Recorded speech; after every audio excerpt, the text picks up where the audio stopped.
Առաջարկում եմ այս դիալոգը դադարեցնել, այն բանը, որ ես վերևը նստած չեմ, չի նշանակում, որ պետք է խոսեք։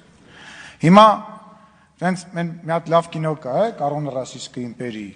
որ գալիս ասում է «Պոլկովնիկ Կուդասով նիշի»։ Այսօրվա անդիմությունը նիշի է, ժողովուրդ, կներեք, բայց քաղաքական առումով դուք սպառվել եք, որովհետև ես լսում էի ձեր բոլորի ելույթը եւ քաղաքական ելույթ գոյություն չունի։ Նույն բաները արդեն 5 տարի ասում եք եւ ցավոք սրտի թեյի ուրախություն սպառվել է ձեր խոսույթը եւ դուք օրակարգ այլևս չեք թելադրում, չեք ձևավորում եւ չեք էլ կարողանալու ձևավորել։ Պարոն Մամիջանյանը ինչ որ առաջարկություն արեց համաներման հետ կապված, ես որքան հասկանում եմ դրա կարևորությունը պայմանավորված է նրանով, որ ենթադրվում է, որ եթե համաներում լինի, որոշ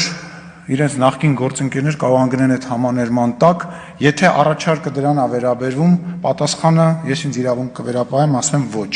չի լինելու տենց համաներում։ Եվ Տիկին Խամոյան ելույթ ունեցա զուտ Տիկին Խամոյանին պատասխանելու համար, որտեղ Տիկին Խամոյանը պատմեց պարոն Աջապայանի նամակի մասին, բայց մինչև վերջ չկարդաց